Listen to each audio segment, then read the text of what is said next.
제가 성경 문제 하나 내도록 하겠습니다. 성경에 등장하는 인물은 모두 몇 명일까요? 보기를 4개 드렸어요. 첫 번째는 1888명, 두 번째는 2117명, 세 번째는 3600여 명, 네 번째는 잘 모른다. 몇 번이에요? 예, 정답은 4번입니다. 잘 모른다.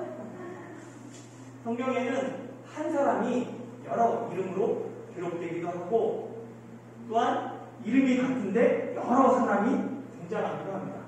그래서 정확하게 몇 명이다라고 말할 수가 없어요. 성경에 등장하는 인물들 중에 이름만 나오고도 족보에 많기 때문에 그냥 스토리, 이야기가 있는 인물은 한 300여 명 됩니다. 그리고 그 중에서 주요 인물은 한 200명 정도 돼요. 그런데 주요 인물 중에 흠 없는 사람이 없어요. 대부분 다 흠이 있습니다. 믿음의 조상이라고 불렸던 아브라함조차 흠이 있었죠. 특별히 이 창세기 20장에 기록된 아브라함은 믿음의 조상이 되기에는 부족한 모습을 보입니다. 지난주에 우리는 이 창세기 20장 통하여서 전반부를 살펴봤어요.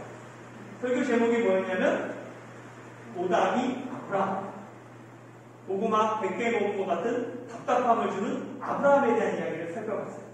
그리고 오늘은 그 후반부 말씀을 살펴보려고 합니다. 8절 말씀 한번 같이 읽어볼까요? 시작. 아비멜렉이 그날 아침에 일찍이 일어나 모든 종들을 불러 그 모든 일을 말하여 들려주니 그들이 심히 두려워하였더라. 아멘. 아비멜렉은 꿈에 나타난 그 하나님의 말씀을 무시하지 않습니다. 이분이 정말 하나님인지 혹 그 꿈이 개꿈은 아닌가 무시하고 따질 수도 있었잖아요. 그런데 그렇게 하지 않고 아비멜렉은 그날 아침 일찍이 일어나 모든 종들을 모으고 그들에게 지난밤에 나타난 하나님의 말씀을 들려줍니다. 동맹을 맺기 위해 데려온 여인이 사실은 아브라함의 아내였고 그 여인을 돌려보내지 않으면 나와 내게 속한 모든 사람이 다 죽을 것이다 라는 이 하나님의 말씀을 아비멜렉은 모든 종들에게 전했어요. 아비멜렉의 이 모든 말을 들은 그 종들의 반응이 뭐였냐면 심히 두려워했습니다. 두려워하다라고 번역되어 있는 이 히브리어가 보통 종교적인 의미로 사용될 때는 경외하다라는 의미입니다. 경외란 단어 잘 사용하지 않죠. 이 경외라는 건 뭐냐면 하나님을 향한 두려움과 공경하는 마음입니다. 예를 들어서 창세기 39장에서 보디발의 아내가 요셉을 유혹할 때 요셉이 그 유혹을 뿌리치면서 뭐라고 얘기하냐면 내가 어찌 이 큰 악을 행하여 하나님께 죄를 지으리까 라고 말합니다. 요셉이 여주인의 유혹을 거절했던 것 하나님을 두려워했기 때문에 하나님을 공경했기 때문이죠. 이처럼 하나님을 두려워하고 공경하는 마음 그것을 경외라고 이야기합니다. 오늘날 우리에게 필요한 것이 하나님을 경외하는 마음입니다. 하나님의 말씀을 전하는 아비멜렉이나 그 말씀을 듣는 종들은 모두 하나님의 말씀 앞에 심히 두려움을 느꼈습니다. 하나님을 믿지 않는 사람들도 하나님의 말씀 앞에 두려움을 느낀다면 나는 언제 하나님의 말씀 앞에 두려움을 느끼셨습니까? 언제 하나님 앞에 두렵고 떨림으로 서셨어요? 지금 나는 어떤 마음으로 이 자리에 나와 앉아 있습니까? 어떤 마음으로 하나님의 말씀을 듣고 계세요? 처음 신앙생활할 때는 주일만이 너무나 기다려요. 그런데 점차 신앙생활이 오래될수록 그 설렘이 점점 작아집니다. 예배를 사모하는 마음이 점점 식어져요. 그렇다면 우리는 지금 영적으로 병들어 있는 것입니다. 다시 하나님 앞에 두렵고 떨림으로 하나님을 경외하는 마음을 회복해야 합니다. 하나님을 경외하십시오. 하나님의 말씀을 두려움으로 들으십시오. 우리가 항상 하나님 앞에서 점검해야 할 것, 바로 지금 내가 하나님을 경외하고 있는가 하는 것입니다. 아비멜렉은 하나님의 경고를 종들에게 전하고, 그리고는 아브라함을 불러서 그를 책망했습니다. 9절 10절 다시 읽어볼게요. 시작. 아비멜렉이 아브라함을 불러서 그에게 이르되 내가 어찌하여 네게 이렇게 하였느냐? 내가 무슨 죄를 네게 범하였기에 내가 나와 내 나라가 큰 죄에 빠질 뻔하게 하였느냐? 내가 합당하지 아니한 일을 내게 행하였도다 하고, 아비멜렉이 또 아브라함에게 이르되 내가 무슨 뜻으로 이렇게 하였느냐? 사고는 아브라함이 쳤지만 수습은 하나님이 하셨습니다. 어쩌면 아브라함에게 그런 믿음이 있었는지도 모르겠어요. 사고쳐도 하나님이 책임져 주실 거야. 지켜주실 거야. 그러나 이런 아브라함의 태도는 믿지 않는 사람들에게는 책망거리가 됩니다. 내가 어찌하여 우리에게 이렇게 하였느냐? 내가 내게 무슨 죄를 범하였다고 나와 내 나라를 큰 죄에 빠뜨렸느냐?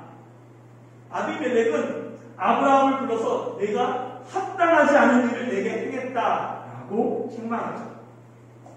믿음의 사람 아브라함이 이방왕 아비멜렉에게 이 책망당하는 그 순간, 그 책망은 단지 아브라함만을 향한 것이 아닙니다. 아브라함과 함께 하나님의 얼굴에 하나님의 이름이 억지를 당하는 거죠. 이는 아브라함만의 문제가 아니에요. 오늘날 교회와 성도가 세상의 소금과 빛이 되지 못하면 세상으로부터 조롱과 멸시를 받습니다. 하나님의 이름이 우리로 거룩히 여김을 받아야 하는데 오히려 우리 때문에 하나님의 이름이 업신여김 받습니다. 한국 개신교의 신뢰도가 코로나19를 겪으면서 크게 떨어졌다는 보도가 있습니다.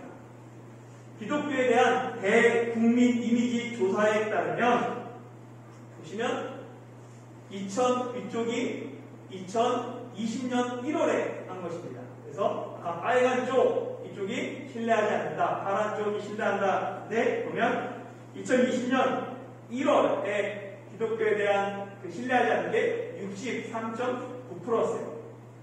그리고 다음에 이때가 코로나 막 시작됐을 때고요. 다음에 2021년 1월에 대한 불신도가 75.8% 떨어집니다. 그러니까 신뢰한다가 20.9%밖에 안 되는 거예요. 그리고 올해 4월에 신뢰한다는 18.1%입니다. 올해 조사를 좀 더 이렇게 분석해보면 기독교인 중에서도, 넘겨보세요. 기독교인 중에서도 기독교를 신뢰한다라는 게 63.5%입니다. 교회를 다니면서도 기독교를 신뢰하지 못한다라는 게 36.5%예요.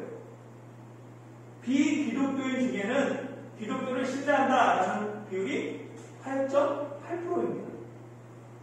10명 중에 1명도 되지 않는 사람들이, 믿지 않는 사람들은 기독교를 신뢰한다라고 대답했습니다.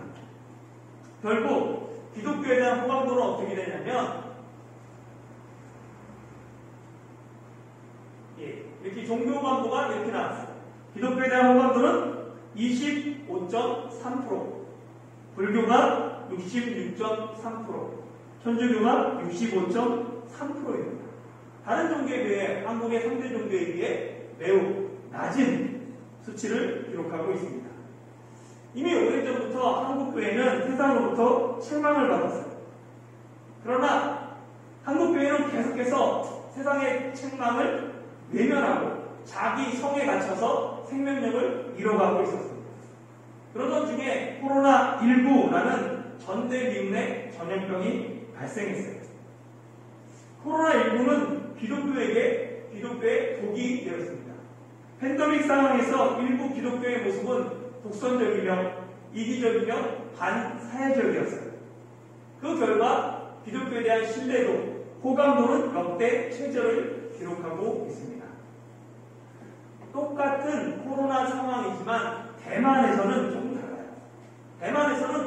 이미지가 나쁘지 않습니다. 오히려 교회가 방역에 앞장섰다, 협조했다라고 하면서 코로나 이전보다 대만에서는 교회 이미지가 더 좋아졌어요. 한국 교회도 코로나19가 교회 이미지를 새롭게 하는 계기가 될 수 있었습니다. 그런데 한국 교회는 그 기회를 잡지 못하고 결과적으로 코로나19로 한국 교회 이미지는 더 빠르게 더 나빠졌습니다. 부정적인 이미지를 개선하기 위해서는 정말 살을 깎는 노력이 필요해요. 좋은 이미지를 만들기 위해서는 오랜 시간이 필요하지만 부정적인 이미지를 만드는 것은 정말 한순간에도 가능합니다. 내가 바르게 산다고 사람들이 하나님을 찬양하지 않아요. 그러나 내가 바르게 살지 못하면 그리스도인 나뿐만 아니라 교회가 욕먹고 사람들은 하나님까지 욕합니다. 내가 바르게 살아야 하는 이유가 그리스도인의 그것이 마땅한 자세이기 때문입니다. 뿐만 아니라 내가 바르게 살아야 하는 이유는 내가 걸어간 그 길이 다음 세대에게 이정표가 되기 때문입니다. 다음 세대를 위해서라도 우리 자녀들을 위해서라도 내가 다른 사람을 살아가야 합니다. 그 씨앗들을 뿌리는 일을 멈추지 말아야 해요. 어쩌면 우리 평생에 그 씨앗이 열매 맺는 것 보지 못할 수도 있어요. 그러나 포기하지 말고 절망하지 말고 계속해서 씨앗을 뿌리며 주어진 삶을 걸어가야 합니다.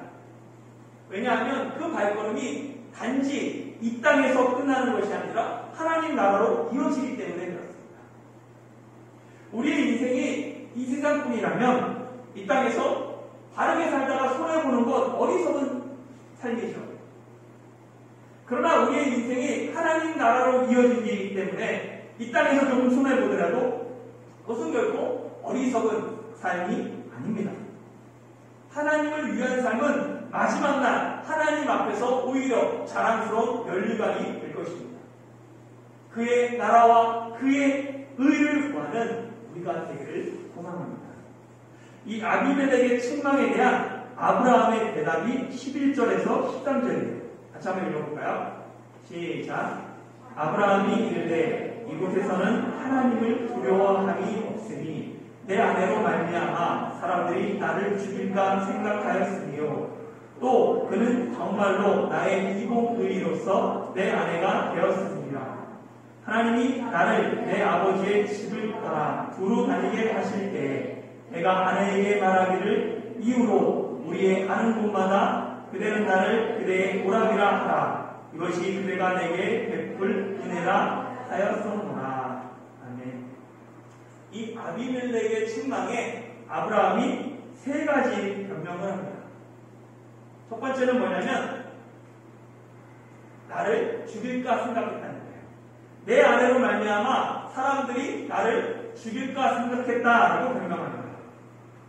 아브라함은 이미 이집트에서 아내를 누이라고 속였던 경험이 있어요.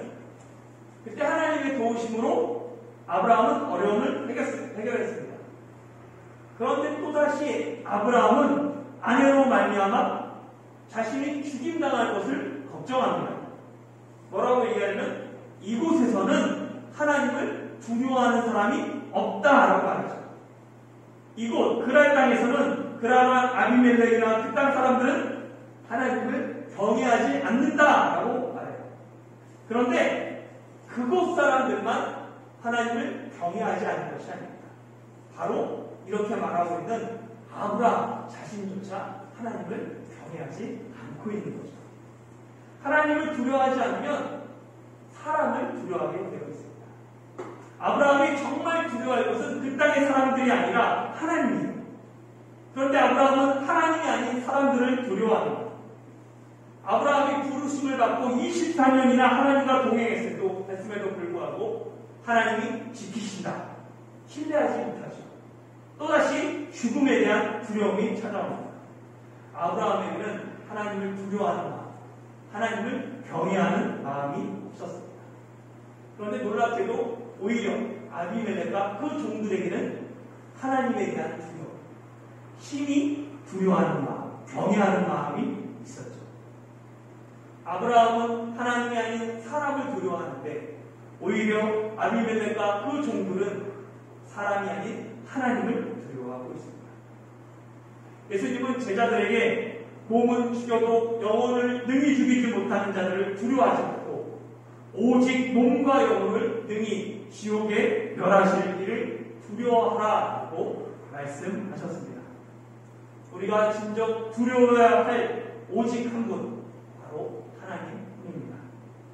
아브라함의 두 번째 변명은 뭐냐면 이복누이라고 누이로서 아내가 되었다라고 합니다. 사라가 정말 이복누이다. 그렇지만 아내가 된 것이다 라고 말하죠. 그런데 사실 이 아브라함의 말은 사실과 다릅니다. 아브라함은 맨 처음에 2절에 보면 사라를 자기 누이라고 말합니다. 아브라함은 사라가 이복누이다라고 말하지 않았어요. 그리고 무엇보다도 아내라고 말한 적이 없습니다. 그러니까 이 아브라함의 변명은 교묘한 거짓이죠. 아담과 하와가 그랬던 것처럼 우리는 문제 앞에서 책임지려 하기보다는 자기 합리화를 통해 변명하려고 합니다. 어린아이들도 마찬가지죠. 하나님이 주셔서 나와 함께한 여자, 그가 내게 주므로 내가 먹었나이다 라는 이 아담의 별명이나 사라가 정말로 이복누이로서 내 아내가 되었습니다 라는 이 아브라함의 말은 자기 합리화밖에 되지 않습니다. 거짓이나 교묘한 거짓이나 자기 합리화가 사람들에게 통할 수는 있어요. 그러나 하나님께는 통하지 않습니다. 잠시 거짓이 세상을 속일 수는 있어도 하나님을 속일 수는 없다라는 사실을 잊지 말아야 합니다. 세 번째 그 변명은 뭐냐면 서로 오라비와 누이로 부르기로 했다라고 얘기하죠. 믿음의 초기부터 아브라함과 사라는 서로를 오라비, 누이로 부르기로 약속했다라고 변명합니다.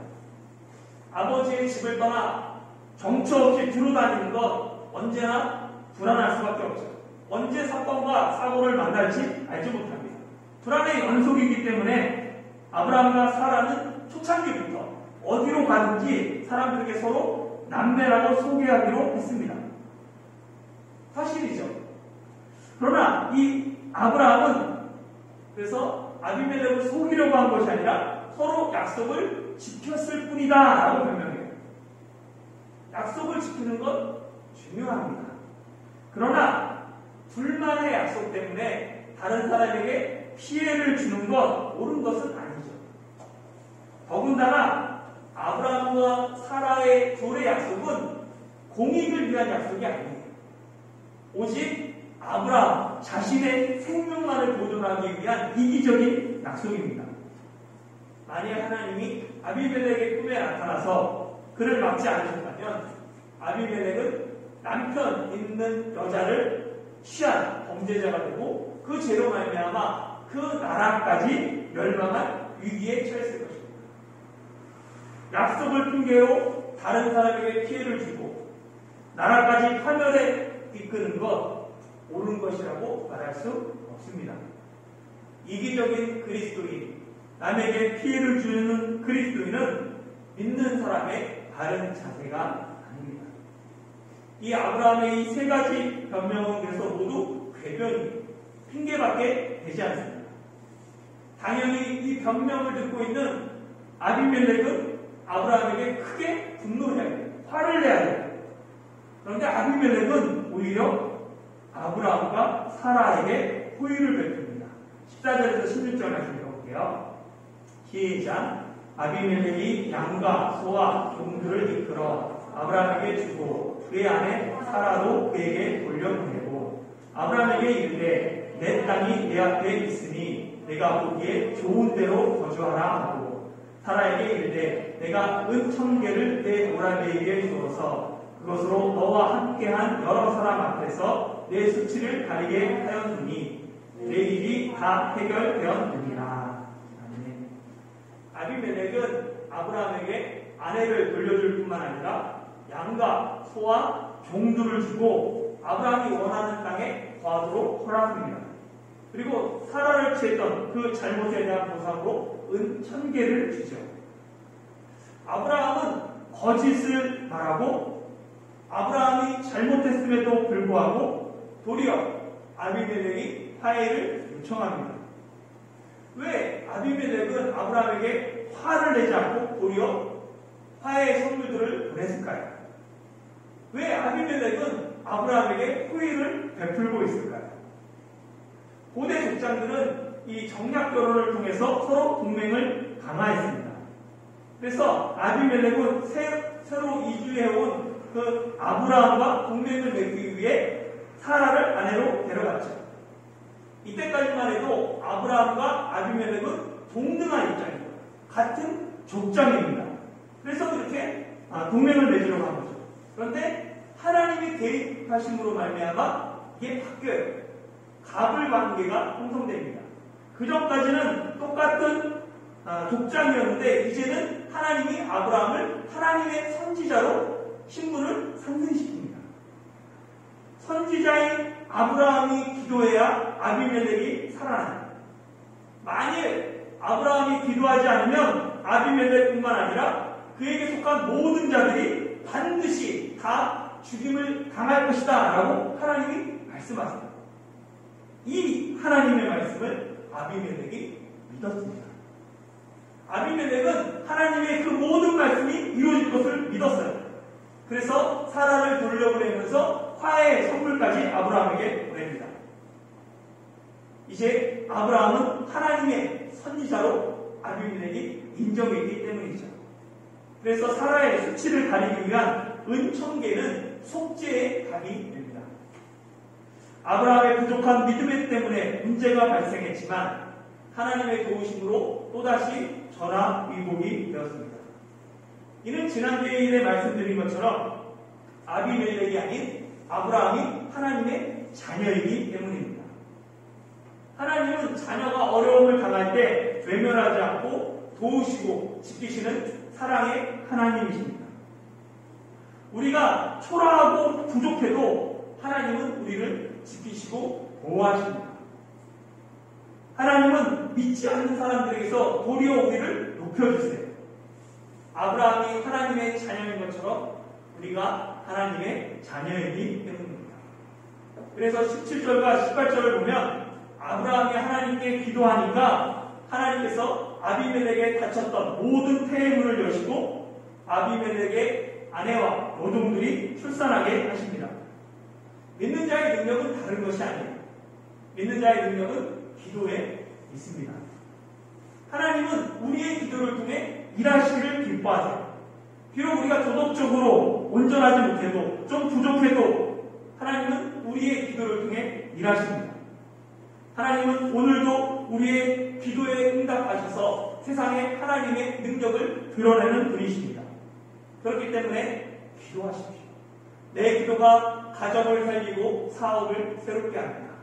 내가 기도를 통하여서 교회가 부흥하고 세상이 변화됩니다. 하나님께서 아브라함의 기도를 통해 일하셨던 것처럼 바로 여러분의 기도를 통해 일하실 것을 믿으시길 소망합니다. 사랑하는 성도 여러분, 하나님의 값없는 은혜를 경험한 아브라함은 이후 어떤 삶을 살아야 할까요? 변함없이 거짓말하고 변명하는 이전과 똑같은 삶을 살아야 할까요? 아니면 이전의 삶을 회개하고 새롭게 하나님을 신뢰하고 그 믿음의 삶을 살아야 할까요? 하나님의 은혜를 경험한 여러분은 지금 어떤 삶을 살고 계십니까? 그저 세상 사람인 아비멜렉이 화해의 선물을 내릴 때 기뻐하고 있습니까? 하나님의 은혜를 아는 사람은 아비멜렉의 선물 앞에 부끄러움을 느껴야 합니다. 오랜 시간 신앙생활을 했음에도 불구하고 변하지 않는 자신으로 말미암아 절망하며 애통해야 합니다. 그렇다고 절망 앞에서 포기하지는 마십시오. 집 나간 둘째 아들은 모든 재산을 탕진한 후에야 자기 잘못을 깨닫고 절망했습니다. 절망 앞에서 탕자는 그 자리에서 일어나 아버지께 돌아갔어요. 아버지께 돌아가야 아버지의 사랑과 은혜를 경험할 수 있습니다. 아버지의 값없는 사랑을 경험한 탕자의 삶은 이전의 삶과 분명히 달라졌을 것이다. 그것이 확실하게 됩니다. 절망 앞에서 자신을 돌아보며 철저하게 회개하십시오. 그리고 절망에서 믿음으로 일어나십시오. 하나님께 돌아가 하나님의 자녀로 믿는 자로 살아가는 저와 여러분이 되시길 예수님의 이름으로 축원합니다.